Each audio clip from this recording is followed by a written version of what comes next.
Hey, welcome. Yeah, looks like it's recording. To another draft physics video presentation. DraftScience here on YouTube. Guess I could fix that actually and cover up a little more of that crap.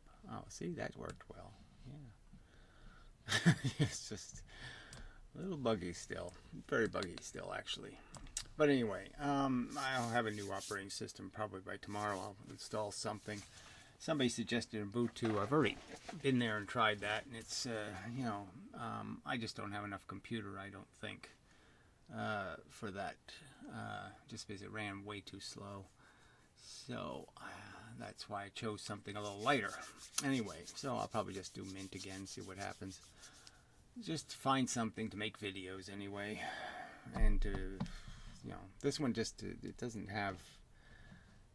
I mean, I can't get the web browser even to work quite right, but it does do this, which is, it is fun. I mean, you gotta like that kind of stuff, and it has some great screensavers. So anyway, we will probably start here. Now, the problem is I've already made this video, and because of this buggy system I'm using, it didn't process the video correctly, so I'm doing it a second time. So I think I'll just breeze through it, because to me it's old news and I already did all this crap. So he has this stupid opening that's this long wasted time, and then to waste more time here and blah blah blah blah blah, and might as well get in here. So anyways, just started to talk about LIGO, and LIGO is just such a horse shit, talking about how it's news. So gravitational waves detected, right? It's a detection over a year ago, and he's talking like this is news. So this is the best he could do, finding news, is to tell us something that, because LIGO says a year ago they saw something. I didn't say anything about the two detectors, Virgo, LIGO. Didn't say whether they both saw it, what they, because this would be an event, right? If they actually did confirm by the European thing seeing the same thing the two American ones saw, that would be an event. But, no information regarding that, so I guess I'll have to look all that crap up. Just for the, just for the sake of accuracy, let's go zoom over here to, that's for later. This is a nice schematic. I haven't seen this before. So it's showing all the crap, okay, that goes into, before you even get to, the beam itself, the way they're manipulating the beam itself, before you even get to the beam splitter, and then you go, the 1,600 times back and forth. Now, I don't know whether 1,600 times it looks like it's going back and forth here and here, after it goes back through the beam splitter. So I thought the 1,600 times was in here, so I don't even know how this helps. But anyway, this thing is way more complicated than the simple process of saying I'm measuring the length of two light beams.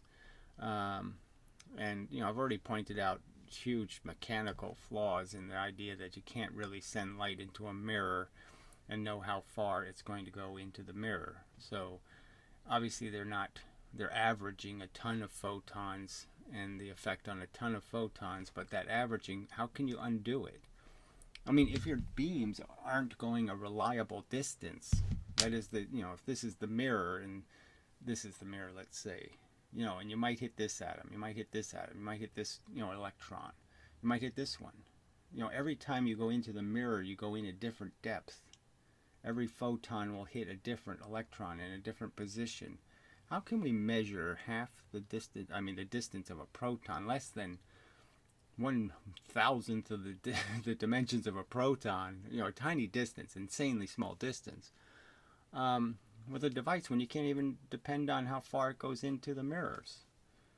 I mean, this is way overdone technology. And then I went into the whole thing about how theoretically it makes no sense. I wish he would, if this AB Science guy is going to do a video on this crap, then what he ought to do is try to explain the history of this theory that you can turn you can turn matter into bent space. And so, it's just sad that I lost the other video. It's an hour's worth of this crap, and I really just lost all enthusiasm for doing it a second time. So the idea is that you can understand things matter. Okay, you got matter can create gravity. Now I went through the whole explanation where, the counter theory for gravity's creation, not bent space theory, would be that, electrons and protons move. And when they move, the world changes. Just like if I move towards the camera, more photons bounce off of me, I get much brighter. I move away from the counter, away from you, at the speed of light, I would become invisible. Just completely invisible, because none of the light could reflect off me. And electrons are living in that world where they're reflecting the universe constantly. And the idea is that when force hits an electron, it actually does stick to it and move it for a bit until something else hits it. But it changes its position. And in that process, the force, the little bit, is now moving slower, less than c. And so a piece of energy has essentially been taken out of the universe. And so you could understand that if you have a big object and energy is going in, from the rest of the universe, and really it comes out a little bit less. It's a little less energy comes out because you've slowed down the momentum. You've slowed down the momentum of the forces that are hitting the thing, and the equilibrium isn't perfect equilibrium, because when you move the electron, you slow down the force. So you could just sort of understand it, that if a force travels this distance versus this distance, that can understand that as a decline in its speed, or you can understand it as a decline in its velocity, or you can understand it as a decline in its mass. It doesn't matter. It's a decline in its energy in the universe. Its total energy is diminished because it's not getting where it would have been. It doesn't have as much energy as a consequence of that. It moved essentially slower, So it's less velocity. Less velocity means less momentum, means less energy in the universe.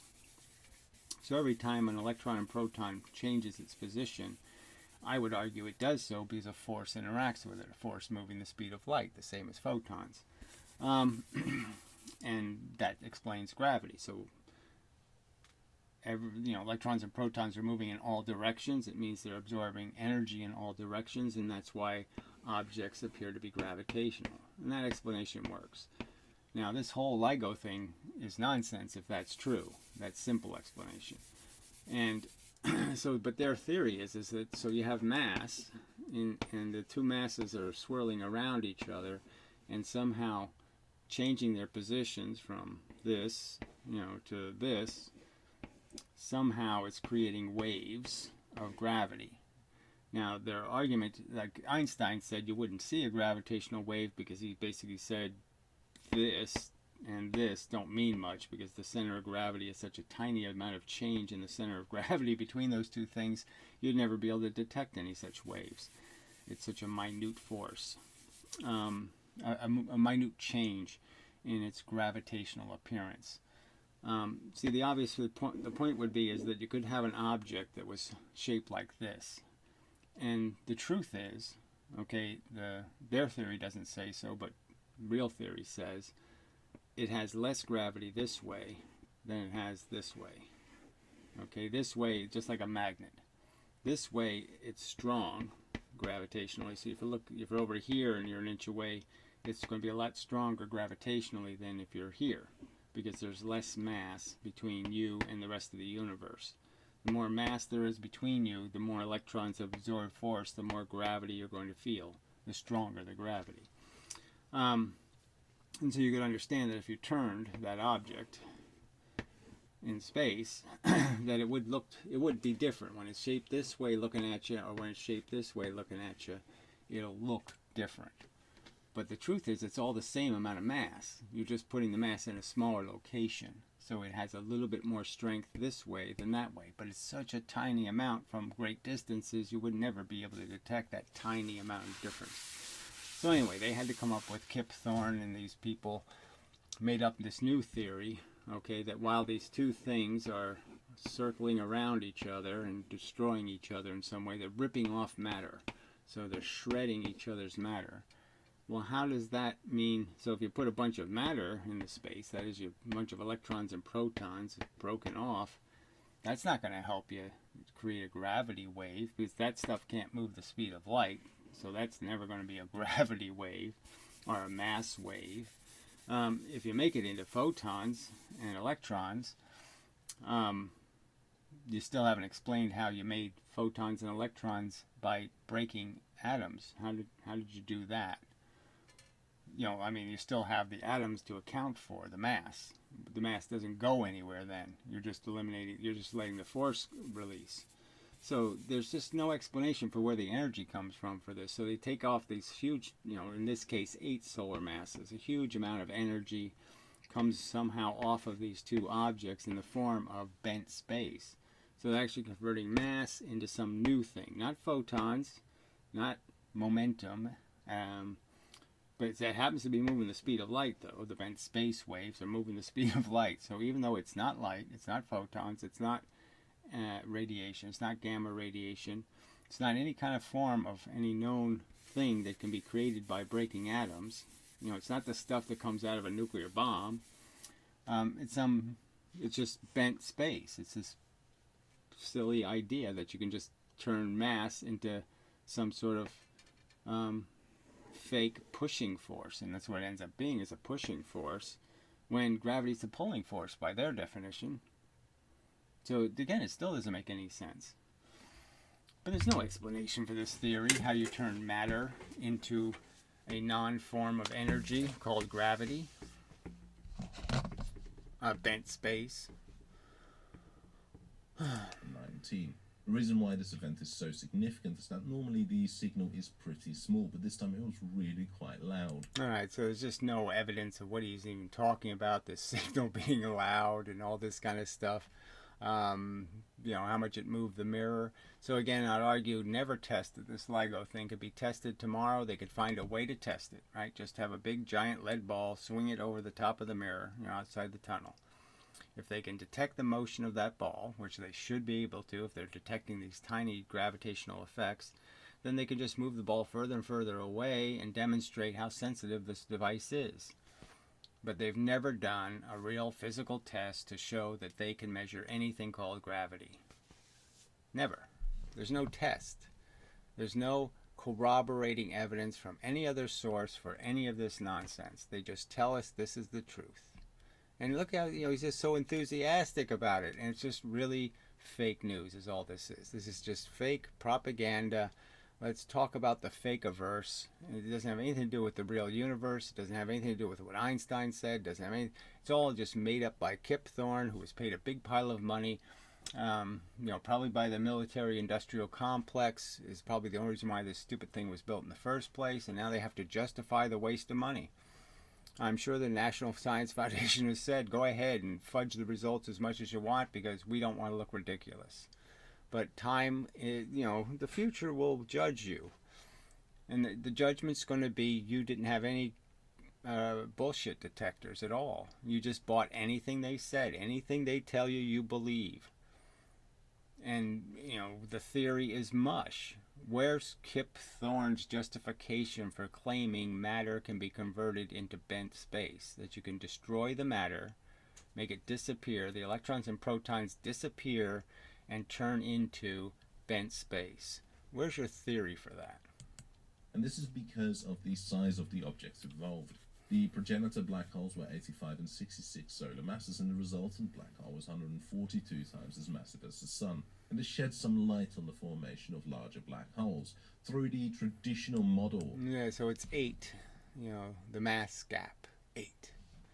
8 solar masses, but whatever. Keen observers may have noticed that the progenitor black holes sit in this mass gap. However, this detection shows that it is perfectly feasible to have black holes in this mass gap due to mergers.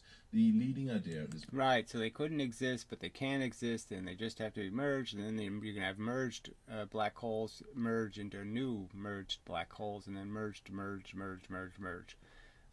This whole thing is crap. The whole theory of black holes, that is, matter that is in the same place in space. An electron is where another electron is in space, that all the matter is in some smaller than the matter space is just silly. Obviously neutron stars, the idea that you could pack matter more densely by converting the electrons and protons into neutrons that are more compact. Yeah, it makes sense, but the rest of it is just crap. This moment is that the progenitor black holes observed in this merger are themselves results of mergers. However, this raises many questions, and it is... Yes, isn't it coincidental? The merged black holes are merged black holes. La la la la la la la. It's just a fable. It's all just a fairy story. They can't even explain how an interferometer works. I would argue that they don't even understand what they're actually measuring with an interferometer. You're not measuring the wavelength difference in the length of the light, okay, the time the light gets to somewhere. We can't measure light accurately enough to be able to measure the time difference, frankly. So what they're really measuring is what a beam splitter does is it diverges light. Okay, the light spreads. Beams go these different paths. Okay, it creates fringes. And that fringe pattern is the circular pattern. Alright, you can almost see that. And what they're really measuring is this distance. Okay, so there's a proportional relationship between how much the light has spread and distance traveled. So if you can measure, instead of trying to measure the distance, that is, bounce the beam 4 million times and say this beam is here, and then bounce another beam, and this beam is here. I mean, that they can't realistically do. But what they can do is measure how much the light spreads. And by measuring how much it spreads, it's proportional to how far it traveled. So the divergence is proportional to the length. More divergence the further you go. And that's what they're really measuring, is the change in the spread. And that's what's turning the center on and turning the center off and turning the center on and turning the center off, is the fact that that's telling you the spread, both in and out of the light. And so they don't even understand their own device. And again, the beam splitter, this stupid idea that you're going to send light through, okay, a bunch of holes, little tiny slits, and it's going to diverge, and then you're going to send some of the light's going to reflect, and it doesn't diverge at all, and then you're going to say this beam equals this beam, when obviously they can't equal each other because one is being diverged and one isn't.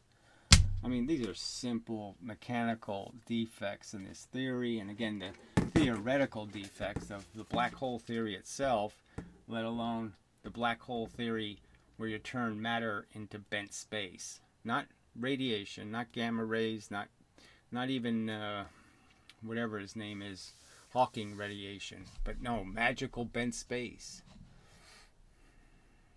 Still early days for this kind of astronomy. I suppose that it must be stressed that the detection of gravitational waves is not just excellent evidence for the theory of general relativity. No, it's garbage as evidence. It has nothing to do with relativity, and obviously Einstein was kind of against the whole thing. Kind of basically said you'd never see any such thing. It certainly never said you can turn matter into bent space. That's certainly not Einstein's theory. Einstein was thinking, yes, you can change positions of gravitational objects, and by their positions changing, theoretically, the gravity that's affecting you is changed by their change in position. But when you have very great differences in distance, you can't see this anymore. All right, my hand waving, you can see it when you're close. But you go 5 miles away, you're not going to see this anymore. Okay, invisible, undetectable. It also creates a new discipline in astronomy. Gravitational wave astronomy will allow us to probe. Yeah, so they won't probe anything, they won't gain anything, there'll be nothing. There'll be no Twinkies or Tang or microwave ovens or tablets or iPhones made out of this horse shit. It'll produce absolutely nothing. It's just garbage. Fake news, fake distraction. We're scientists, we're doing interesting things. It's just a piece of... This is just a fancy suit to wear. It has nothing to do with performance or doing anything real in the world. It's crap as information. The universe in new ways. Because it's wrong.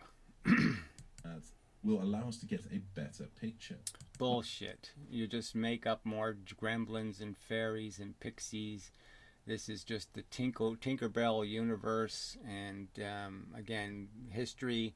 future history, okay, isn't going to say, boy, you sure were a friend of the human race with this crap.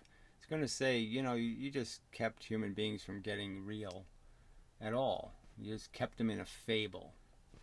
Like many scientists, I'm actually hopeful that gravy wave astronomy will be the thing that finally reveals the crack. Gravy wave, I think he said. And yeah, it's really just the gravy train. This is just a way of funding a bunch of bullshit. Gives a bunch of geeks, opportunity to make a nice living doing absolutely nothing. Pretending to work hard. Cracks in this irritatingly good theory known as general relativity. Irritatingly good theory. I mean, it's a completely theoretical theory. There's absolutely no good evidence. The Einstein experiment is horseshit. Never even done from space. Never duplicated with better technology. Horseshit evidence. The fact that atomic radioactive isotopes will decay slower when they have more velocity does not mean there are frames in the universe. Going from the very big, we will now look at some small stuff, and I have to give credit to Ken Wheeler for highlighting this one to me. This is hilarious. I mean, even the fact that he would mention Ken Wheeler's name in some positive way is so idiotic, and then just waste time, saying, well, how does Ken make it part of his theory? Well, you don't understand Ken's theory anyway, so I don't know how you would be able to see how it fits his model. But this destroys rational physics, again. Photon on photon collisions. I mean, there's every piece of evidence, millions of experiments, literally, maybe, thousands, tens of thousands of possible experiments that have been done on Earth have demonstrated that forces do not interact with forces. And the silly Eddington gravitational lensing thing is the only exception, the only place we see an exception where a force acts on a force. The only one.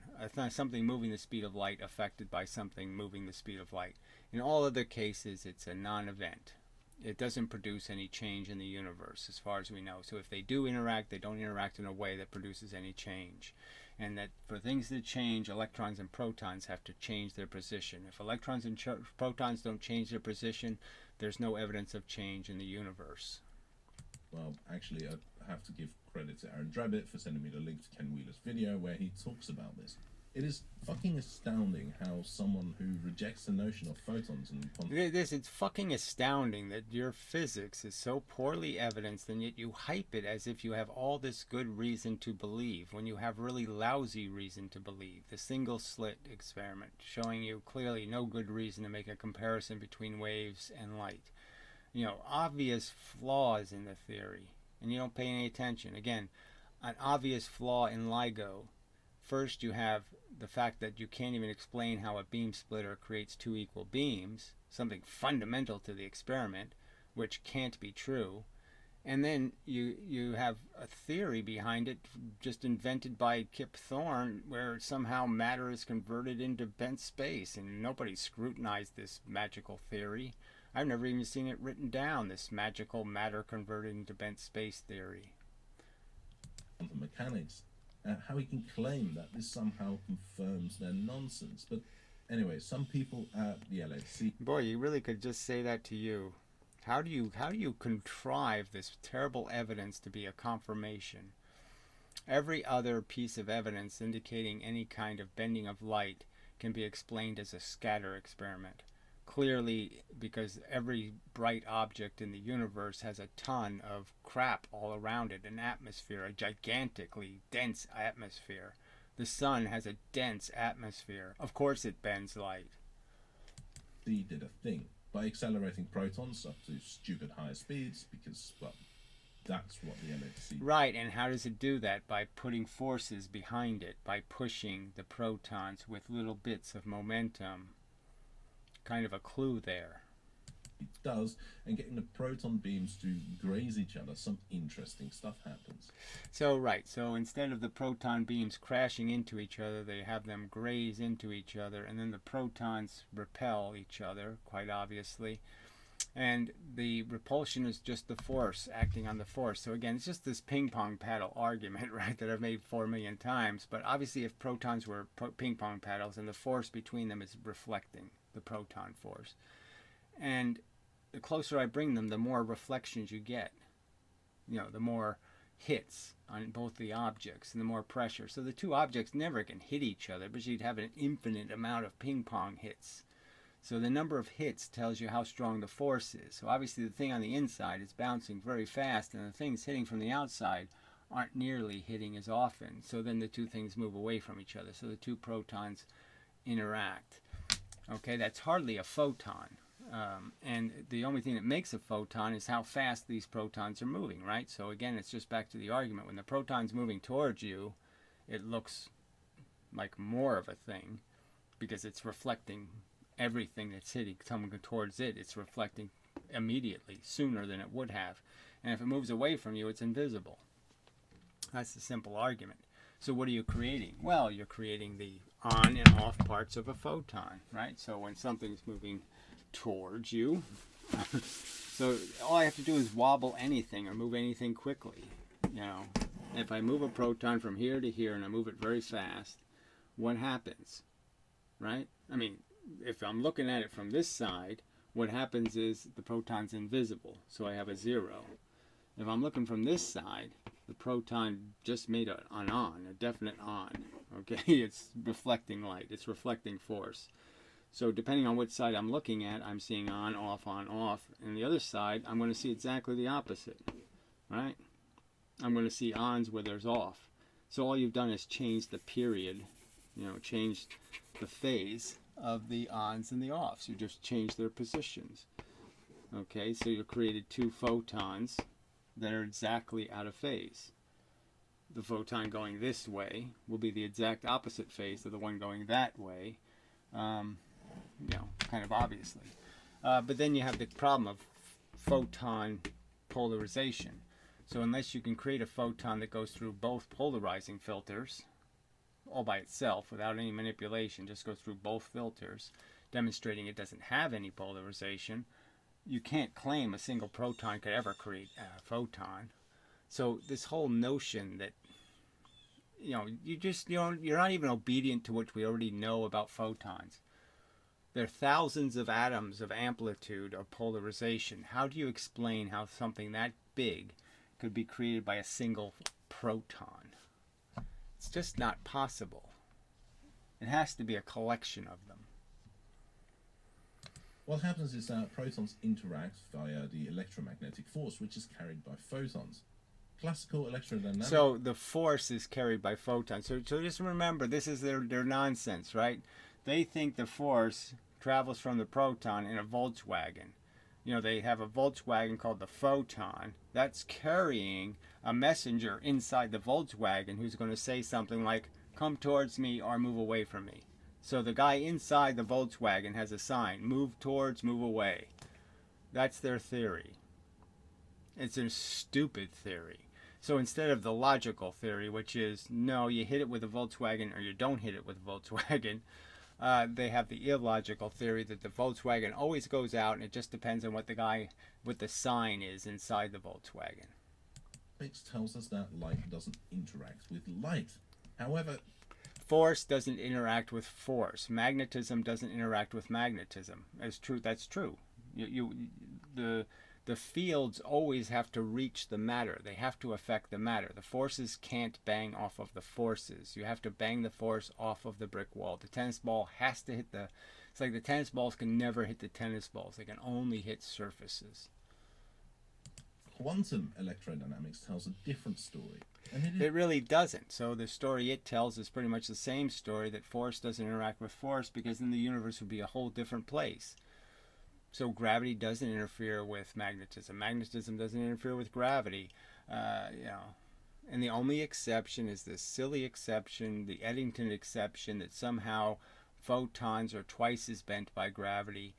The only force that's bent by gravity, the only force affected, the only thing ever moving the speed of light that's ever affected by a force. This one exception that's exceptionally badly evidenced, for which you don't have any direct, hard, solid evidence indicating it's true at all. You can't bend photons in the laboratory. It's just a fact, without them hitting matter. And this experiment where they say photon and photon collisions, well, guess what? The real experiment is in matter. The photons are actually slowed down going through the matter, so it's demonstrating the photons are obviously going through some obstacle course. They're not banging into each other. They're actually interacting with matter. This is not photon and photon collision. It's just a lie. It's more fake news, more propaganda, more exaggeration. It's as bad as you can get. Photon and photon collisions in matter. It doesn't make any sense. If I take two laser beams and shoot them into jello, I can't claim photon and photon interaction. It is a freaky rare event, but what happens is that quasi-real photons generated by the protons collide to produce quasi-real photons. What? Like a bell and a whistle shouldn't automatically go off every time they say this. They even say things like quasi-particles. Woo, woo, woo, woo. The bell should go off and say, oh, bullshit alert. You're just going to fuck every word in our vocabulary, huh? You're just going to turn everything into bullshit. You just don't have any, limits that you'll go to. You'll reduce physics into absolute mush. W boson pairs. And so again, more W boson thing. All this crap that doesn't exist anywhere in the real universe. They can't draw you a picture of an atom and how it works with its W bosons doing actually something. It's just horse shit. There's photons, there's electrons, there's protons. And there's the force of magnetism, which is just photons without a frequency. Newsflash. Segregated based on their force character. That is, their electron or proton force. It's so simple. 2 + 2 physics explains all of this shit. You don't need any of this wooey nonsense. W boson is the force carrier of the weak interaction. So there you go again, another force carrier. It's carrying a message. So it's not elemental at all. It's some sort of complex thing that can carry messages. And they decay down to electrons and muons. The muons are just electrons moving really fast. Newsflash. So muons don't decay into anything. They just slow down. All you do is slow them down, turn them back into just a regular electron. W boson was theorized by Sheldon Glashow, Steven Weinberg, and Mohammed Salah. So this is completely useless as information. This doesn't tell you anything. Nobel Prizes, who cares? Who's giving out the prizes? What are they judging based on?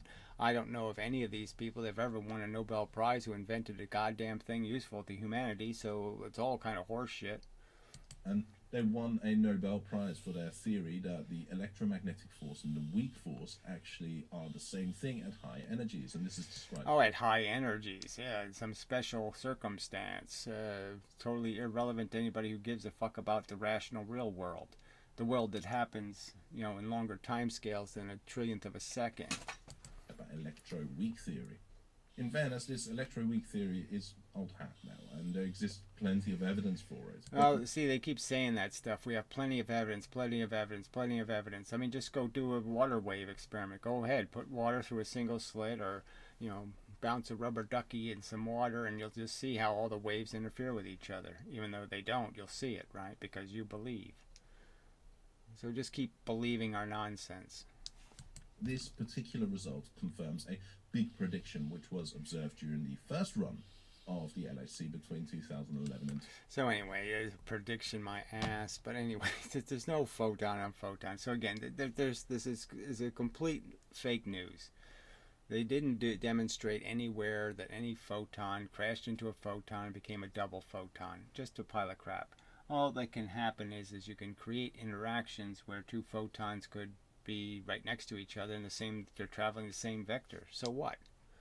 Nothing miraculous about two photons traveling the same vector. Anyway, we'll move along. Now, the camera will be able to image around 10 square degrees of sky in a single exposure and take an image every 15 seconds. It will image every flash, bang, snap, crack. So it's just a regular, just a camera, electronic camera made out of a bunch of little pieces of silicone. Nothing terribly extraordinary. Again, ground-based telescope, totally useless, really. They're 400 times better resolution from space. The game is over. Anything you're going to build, you might as well build it in space. There's just absolutely no point in investing in land-based telescopes. Telescopery. Okay, there's just no point in it. 400 times better from space. 400 times. I can make 400 times smaller or inferior a product and get the same exact results and send it into space. I mean, it's just no point in investing in land-based technology for looking at the universe. These that will be mounted on the Vera Rubin Observatory in Chile to start operation in 2022. Okay, I will predict it will observe nothing of any interest at all. It's just going to observe the rotation of the Earth, and you'll see little pieces of shit flying across the screen, and that's it. It's not going to show you a damn thing. Scientists are looking for a vaccine. Oh, who cares? This vaccine crap, yes, blah, blah, blah, blah, blah. You know, the real trick is that you have to make half the people sick, okay, before this flu becomes, you know, less catchable. You know, you have to make half the people immune. And so you're just saying, well, if I did that in a week, then, you know, a lot of them are going to die because they're all dying too quickly. They're all getting sick too quickly. So you just have to decide what number you want for how many people get sick per week and say, okay, that's the number we can take care of. And so let's keep that number and just get this done until we get through half the population. 56.7 Celsius or 139.9 Fahrenheit for you heathens. However, this is in dispute. So the officially recognized... All right, so this is just global warming stuff. You know, I've been over this one. It's just so obvious, you know, that for millions, hundreds of millions of years, we know that there's a biological fact that takes place on Earth, is that all of this vegetation doesn't die and go back where it's supposed to. It doesn't cycle. It gets trapped. Okay, so it gets what's sunk is the word. It gets carbon sunk. It's sunk. It's hidden. It's taken out of the biosphere. It's out of the game. And it stays out of the game for hundreds of millions of years. That's what coal and oil are doing, is staying out of the game of the biosphere for hundreds of millions of years. Coincidentally, while this has been happening, the Earth is getting colder and colder and colder, right? So it's 10 degrees Celsius colder than it was 200 million years ago. So there's this coincidental drop in temperature that happens to happen just while we're sinking a bunch of carbon. And then we start releasing all that carbon, like half the oil maybe half the oil that actually exists, we might have already puked back into the atmosphere, back into the biosphere. It's back in the game again. All right, all that carbon. And clearly, temperatures are rising. Coincidence? No, I don't think so. So it's kind of obvious that, yes, you're taking us backward in time. You're putting the carbon levels back where they were, which means, and again, the carbon's a slight greenhouse gas, but the key point that the carbon allows is it allows the atmosphere to get a little bit warmer, which means it holds a little bit more water. And that's the key thing. If you can warm up the atmosphere, you can hold more water. And holding more water means then that water's a real greenhouse gas, okay, water vapor. So it's the powerful greenhouse gas. So any way you increase the amount of water in the atmosphere creates an exponentially larger increase in greenhouse effect, because the water is the thing that's really creating the greenhouse effect. But anyway. It's obviously man-made. And glaciers melting. Well, that's going to take a little while. So blah, blah, blah, blah, blah. The phosphine was detected. Okay, so they detected phosphine on Venus. And so they go through this whole thing about life and speculating because there are some bacteria that do that. Who cares? These people can't even get simple things right, you know. They don't even know what life is. Right, so I'll just reiterate the point. This is how bad the science is. They use a word like life, right? And it means either a cell. It could be a cell without a nucleus even. They'll still call that. A DNA molecule, frankly, is all they need to say it's life. Right? They're calling almost RNA a living thing. But anyway, and what is a human being? Human being is a colony. Okay, it's a city. So they're saying building these are buildings, you know, and this is city, right? Humans. And they're saying, let's use the same word to describe those two things, because that's all it really comes down to, right? It's the evolution is completely different. Our city is evolving, right? All the significant evolution has to do with moving cells around inside of us, cells to different places, cellular reconstruction. That's what our DNA is busy doing, right? So, you know, it's, you know, how can you say building city? Let's use the same word to describe what they are. That's silly. We're obviously a colony of cells. It's a whole different kind of evolution. It just doesn't have anything to do with it. Brains and all that stuff is all a consequence of arranging cells. There's not a function of cells. Cells aren't alive. They don't have any brain. They don't have any consciousness. They don't have any functions. They're just dead little robots. More dead than us, in that sense. More robotic than us, but we're obviously robots too. But that's all there are. I mean, they're not the same thing. So this whole idea of, so what? So a microbe has a function that allows it to produce a certain chemical. Well, the function is going to be chemistry. It's just going to be because it has a few little chemical things that are now enabled to do that. And that stuff could grow in a rock. It could be anywhere. Those chemicals could have stuck somewhere else and the rock could produce an effect. I mean, you know, you could argue that an iron oxide rock sitting out in the sun might be picking up some electricity. You know, you're going to call it alive because it has a neuron. You know, you're going to call that a neuron. You know, it's just silly. We're so far from, I mean, it's just, the conversation is just retarded. What life is for half of our evolution wasn't anything spectacular. They're little chemical robots. The idea of getting to something that can think and feel, you're not even close. You have so many leaps to go through. First you have to create new nucleic cells. Then you have to create the one-time event, neurons.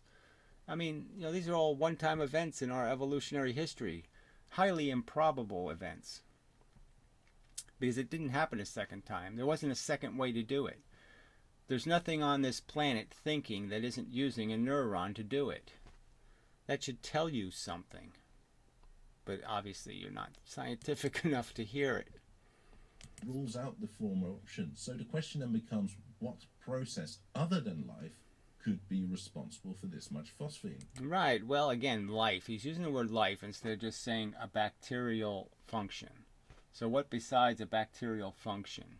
And again, bacteria have very crude functions, very crude chemistry. So obviously it's just, you're just talking about this stuff being created in a little chemical process. And it just doesn't, there's no reason to make it magical. It's not like turning gold into lead or something. It's a lot less than that chemically. So anyway, this is just all horseshit. Alright, so we're done with it. Send it to me. And also, if you are a creator and would like to contribute a segment, let me know. I know that... Yeah, brother. So, yes, so more, just let's get amateur fake news. Let's more news that's fake science news. Thank you so much. You're such a great contribution to mankind with this horse shit propaganda crap. You're unaccountable cowards. You won't defend any of this shit science. Alright, so I have to go back to the comment section, which I think will be here. Alright, so some guy left a comment. Hey man, hope you're well, blah blah blah. So he says, the double slit experiment always seemed very poorly. Let me just make sure this is still recording. Because I don't want to... It crashed. You know, I lost the whole damn video. Anyway, explain to me. I always had an issue with the conclusions people draw from it. Yes, well, those are called the interpretations, but that's irrelevant. They can't even describe the experiment accurately. I wanted to actually see the experiment and found this video. So this is the old Veritasium video. I've already done it before, but I'll do it again real quick. Just do a run through. You know, just a horrible video. Just, you know, so they go out on the street. So he actually goes... What is light? What is light? What is light? That's a good question, isn't it? Yeah, right. So he asks a bunch of morons what light is. Fascinating, not really. So then he goes back to Thomas, Newton and Huygens, and this, this silly non-real argument about, they were really talking about light traveling through substances, refraction. And Huygens predicted that it would slow down, and Newton's theory predicted it would speed up. And because of those two predictions, they decided Huygens was right, even though he's right for the wrong reasons. As a stream of particles or corpuscles.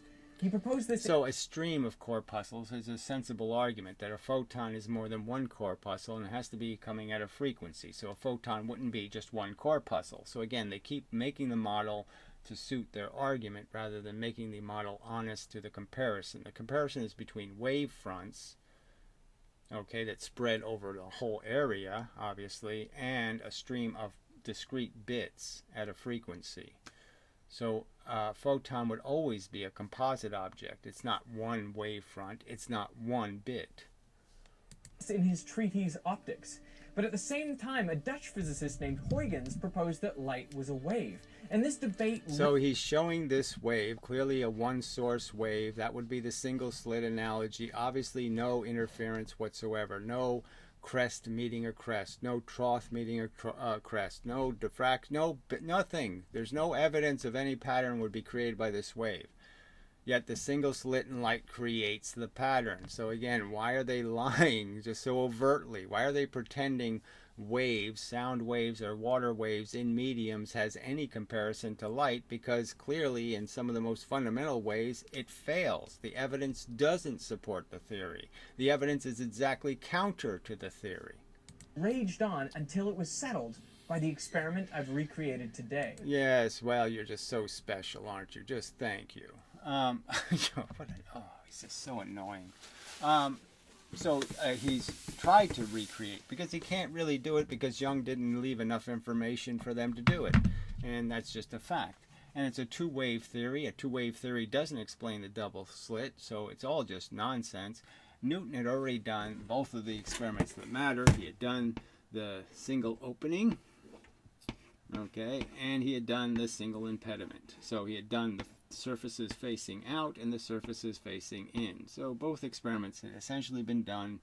They just were done separately. And the fact is that when you combine these two things, the two in surfaces, okay, and the two out surfaces, there's the double slit experiment, right? Okay, and the key factor is that what Newton learned is that these surfaces are players. All right, and they're the 2 point sources. This is the point source, the surface. This surface is the point source. Oh, that's what the math says. That's what their own math says. These surfaces are the point source. The wave has to be on the surface in the single slit. The only way to make it make any sense. You can't put one wave in here. That won't work. You need two waves. You need them here at the surface. This is the only math that works.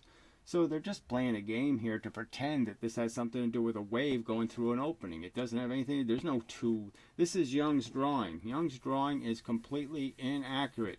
This will not give you the right result unless you make this slit so small that it's imperceptibly small. It's can't affect the distance. It's less than a wavelength of light.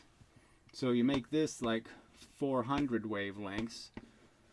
Right, and then you make the slit openings half of plus 1/2 plus 1/2, right? So it's 401. Yes, the pattern created by 400 and the pattern created by 401 will be imperceptibly different. So the only way they can do the experiment to make two waves work is they have to eliminate essentially the path length differences. So they have to make the opening and make the slit so narrow that this distance and the facing in distance are essentially equal. That you're just so much smaller, the slit is so narrow, infinitesimally small as they say, and that's the only way they can do the experiment. So they make the slit infinitesimally small. They do know though, however, that if I make it very nicely matching the the impediment size, and I make the opening as big as the impediment size, that these two diameters will get hugely different. This distance will be much different than this distance, and that's when you'll get the two-slit pattern, the traditional two-slit pattern. So those are the facts. They just keep playing games. This dimension creates the big pattern. Okay, these two surfaces create this little guys. All the little ones are created by these two surfaces, the contribution from them. You need a contribution from the 4 sources, which means it's 4 times, 2x, 4 times as much light, 2x contribution. So the more contributors you add, it doubles the amount of possible reconstructions. Because all you're really doing is taking a photon that's something at a frequency, you're moving it towards the surfaces. By the surfaces, it just scatters the bits to different locations on the surface. At the locations where they're in phase, they'll make a photon. Where they're out of phase, you won't. And that's that simple. But I've been over it. But they're just overtly lying. They know the single slit doesn't match. It doesn't match. Water waves and sound don't do what light does. They know the double slit only works if you eliminate the external surfaces. You make it moot because you make the slit opening so tiny that there's no mathematical difference between the outside surfaces distance and the interior surface distances. If you make those two distances the same, you won't be able to see the real double slit pattern. Thomas Young's double slit experiment. To make sure I got the experiment right. So nothing that Newton hadn't already done 150 years earlier. 150 years, no advancement. Young shows up and he doesn't do anything to improve on what Newton did. And in fact, he does something critically wrong, which is he sees only part of the pattern, and it's not even mathematically accurate what he sees. What he sees, he can't mathematically defend with 2 waves coming out of the openings. Right, I went to the original source. With the help of Brady Heron, I managed to get into the vault underneath the Royal Society in London. There I found Thomas Young's handwritten notes from 1803. I brought into the sunbeam a slip of a card, about 1/30th of an inch. 1/30th of an inch, right? So that's something like what? What is that? A 1/2 millimeter, a 1/4 millimeter? That 1/30th of an inch is thousands of wavelengths. Okay, 500 wavelengths anyway of light. So 500 wavelengths of distance. It's not an infinitesimally small slit now, is it? No, it isn't. And the math won't work. You can't put the waves in the middle of that slit and draw it and create a 2-wave solution. Breadth and observed its shadow.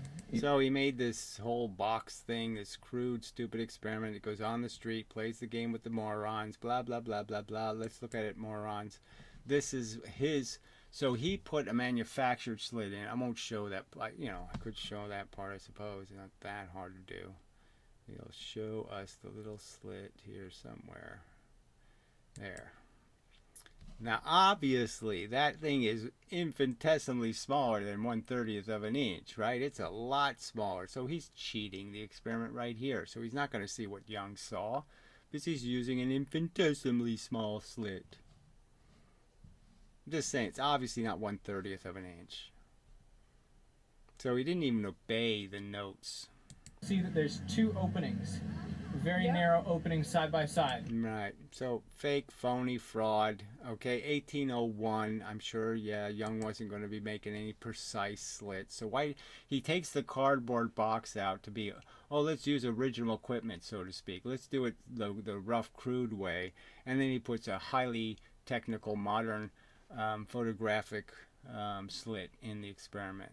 And look how crappy the results are, right? So in sunlight, it sucks. They come out to be round little images of the sun, okay? And you don't, clearly Young didn't see these extra fringes. The argument is because Young doesn't describe them.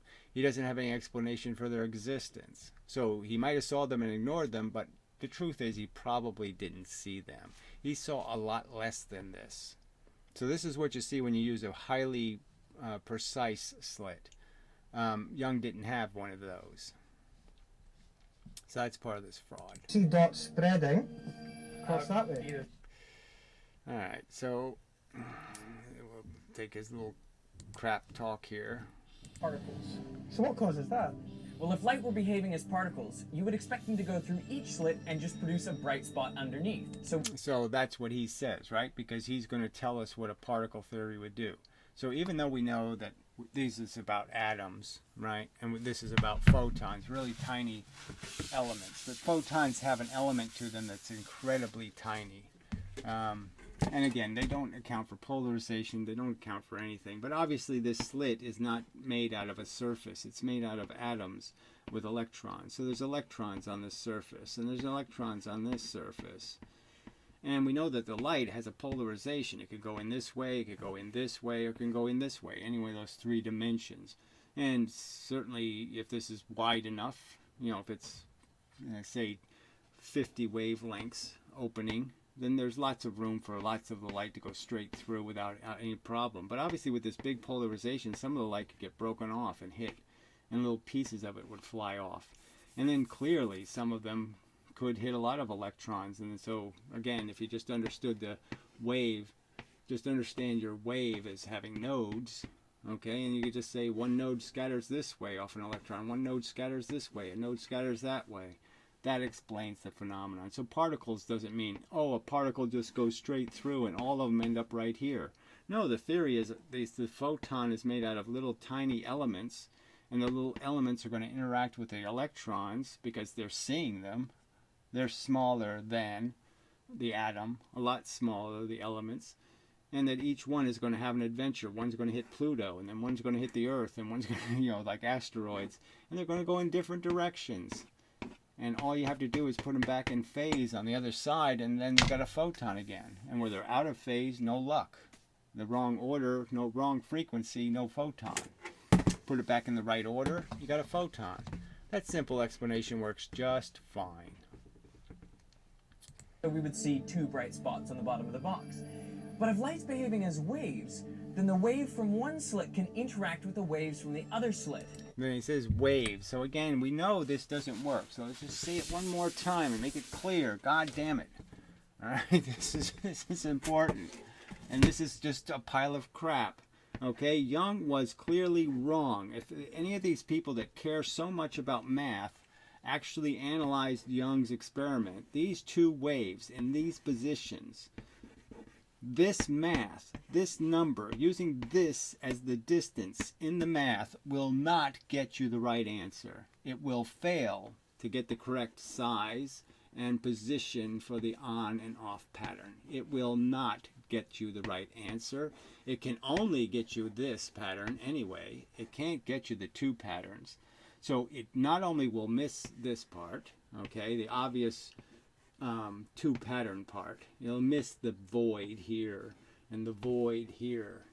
Okay, two waves can only make this kind of pattern, on off, on off, on off. Nothing else. That's all two waves can do. The fact is you need four waves, just as you needed two waves in the single slit. The single slit needs two waves. It needs a source here and a source here to create any interference model that could possibly get the right answer. And the sources have to be the surfaces. That's where you'll get the right answer. The surfaces are the wave centers. Okay, so Young's drawing is wrong, can't work. The drawing has to have four waves, and the waves actually have to be in ludicrous places. That is, they have to be half over the surfaces, which is impossible for a wave theory to work. Waves don't do that.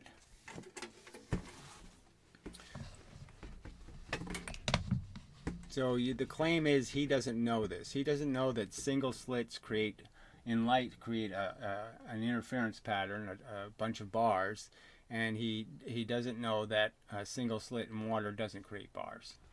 He doesn't know that. He doesn't know that two waves don't give you the two patterns. He doesn't know that. No, he knows there's lots of crap that doesn't fit, and he just doesn't care, and that's the key point. He doesn't care because he's telling a story, and the story is pigs talk, and you have to believe it. I've got a demonstration here on a little pond where we can see this with water waves. I have two sources of ripples, Watch this. which are basically like the two slits. So it's a nice visual, very good description, and it proves the case dramatically that this is all just crap. When I create ripples with a single source, they travel out with circular wavefronts.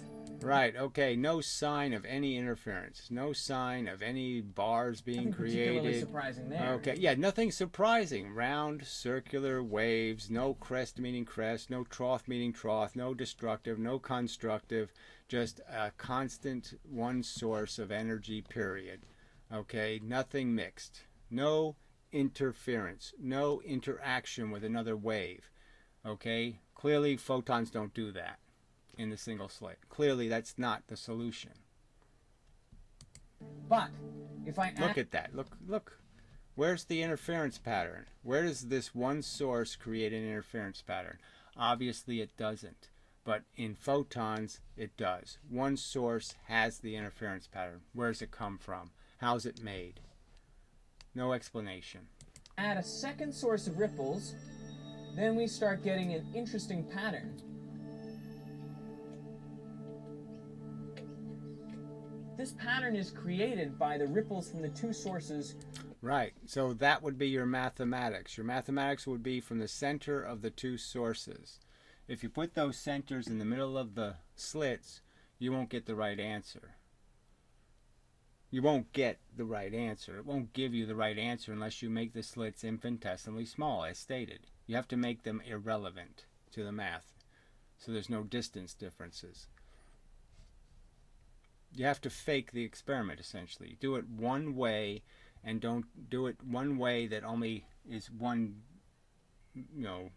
millionth of the possible ways you could do it. The 99.99% of the ways you could do the experiment won't show that. Interacting with each other. Where they meet up, peaks with peaks and troughs with troughs. So again, this math won't work. So if you use this math, you won't get the right answer. The amplitude of the wave is increased. That's what we call constructive interference. But if the peak from one wave meets up with the trough from the other, then we get destructive interference, and there's basically no wave there. Right, and again, the double slit pattern has another pattern built in, and so we all know that. He's not describing that anywhere here. He's not accounting for its existence anywhere in this description. And if you use this actual distance in the math, you won't get the right answer. And this is exactly what was happening with the... So it's exactly not what's happening. It's not anywhere near exact, and it's not even a good seems like. So if you really look at it and you say, well, the single slit totally failed, and the double slit fails to do the complex pattern, and it fails to have the point sources in the right place. So it's not exactly like. So again, just huge exaggerations. Make the evidence seem like it's compelling when really it's not compelling at all, and it's actually every reason not to convict here. Light. When the light from one slit met up, peaks with peaks and troughs with troughs, they constructively interfered and produced a bright spot. But again, if you do that, you're not going to get the right pattern. So again, he declines to show the real pattern. We know it goes on, and then it goes off, and then it goes on. The fringes have fringes. That's the truth. Again, just totally ignored again, because his theory doesn't match. So they have to fake it. It doesn't work. The analogy to water fails. It fails dismally in the single slit, it fails dismally in the multi-slit, and it also fails in the double slit if they paid any attention to being honest and saying, well, let me do the math and see if it works. Because if they did the math to see if it works, they'll find out it doesn't work. But if the trough from the wave from one slit met up with the peak of the wave from the other slit, they would destructively interfere, and you wouldn't see any light there. It's light canceling itself out. Yeah, not happening. So again, no force interacts with a force. We already know all this stuff. So again, this is just bullshit, right?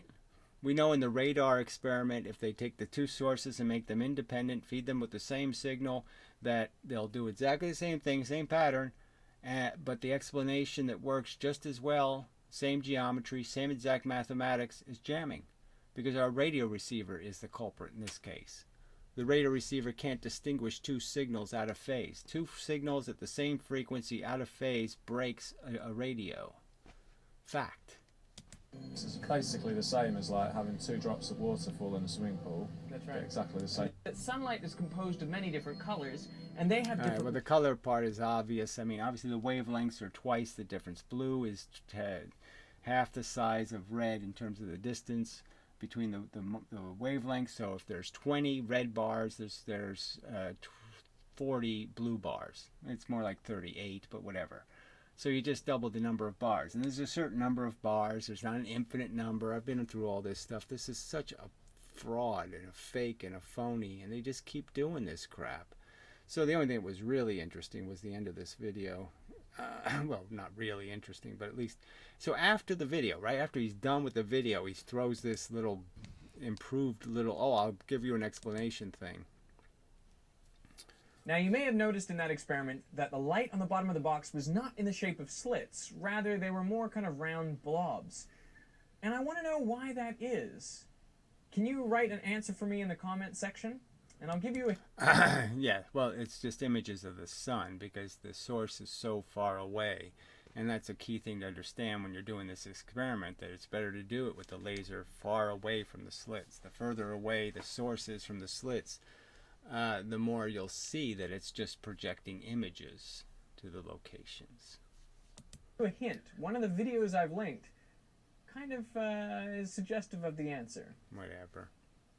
So convincing were the results of Young's double slit experiment. Okay, so convincing were the results, right? Where they, first off, Young didn't see the whole pattern, didn't account for the double pattern at all, and if you actually did the waves where Young put them, and you did the math, okay, just understand that, again, these are people obsessed with their 9 points of accuracy, and they're getting to the 400th decimal place, and all of this, oh, we have to have it so precise. So, again, this is Young's drawing. This is Young's explanation. 2 waves in these locations, right? This is the explanation of what's happening. If you do that, all right, the math fails. It won't get the right answer. If the wave centers are here, if this is the distance you put in the math, you'll get a critically wrong answer because the little bars are being created by these outside surfaces. Remember that. So that distance will be substantially less, depending on obviously this distance and the distance of the opening. So the wider the slit, the more inaccurate the math gets. So if they make the slit infinitesimally small, then it doesn't matter if you have the point source in the wrong location, because you'll never see it. But if you make this, the wider and wider you make the slit opening, the more and more you see how this math would completely fail, and fail dramatically. That is, the bars will be this size instead of that size. So it's a dramatic difference. This fails. You have to use this distance and this distance to get the right answer. You have to have these 2 distances, and this distance creates the envelope as stated. This distance creates the size of these bars. And the size of the bars tells you how many bars there are, because the bars are really in curves in this arc of space. And that's how they're traveling. They're traveling this way, and they're traveling that way, and they're traveling that way. The bars traveling through space. And there's only a certain number of them, and their size tells you how many there'll be. That the scientific community concluded that light must be a wave. Right, even though they did their duality horseshit. So the scientific community didn't include anything. Young was not even a somebody until much later, and this all became part of what happened in the 1900s. The turn of the century, science decided, screw waiting for the right answer, screw science, screw the scientific process, let's just make up shit. And that's why you got Einstein's relativity and quantum mechanics and all this horse shit, is because they just didn't care about evidence anymore and waiting for it. Waiting for the right answer. Fuck right, waiting for the right answer. There is no way it could be a particle. Yeah, says you, because you thought about all the ways it could have been done. You thought of, you sat there and thought about particles and electrons, and if I make the particle much smaller than the electron, well then the particles could deflect in all kinds of locations. And I already know that electrons scatter light, so obviously light must have something to do with electrons and being scattered. No, you didn't do any of that shit, right? You little smart ass fucking, oh, he's just such a weasel in this video. Prick. Anyway, God, it's quite hateable. But it made him famous. You know, crap videos like that did the job. Junk fucking science. Junky as it comes. Just disgraceful. I just hate this planet of fakers and phonies and bullshitters. Again, these are too smart. AB Science, not a dumb guy. Veritasium, not a dumb guy. They never even thought about what they're saying. They never even read the whole Bible. You know, the part where it talks about polarization and this big giant polarization. How do I make that reflect off of one electron? That doesn't make any fucking sense. How does something 1,000,000 times bigger than the other thing have an interaction with it? You know, I can imagine, you know, I mean, it's like saying Brontosaurus had sex with a dachshund or something. No, it didn't. Fuck. Just too stupid. Anyway, so enough of a video. Second time around, it's better save or I'm really going to be pissed off. So I better be very careful. I'll pause it and then save.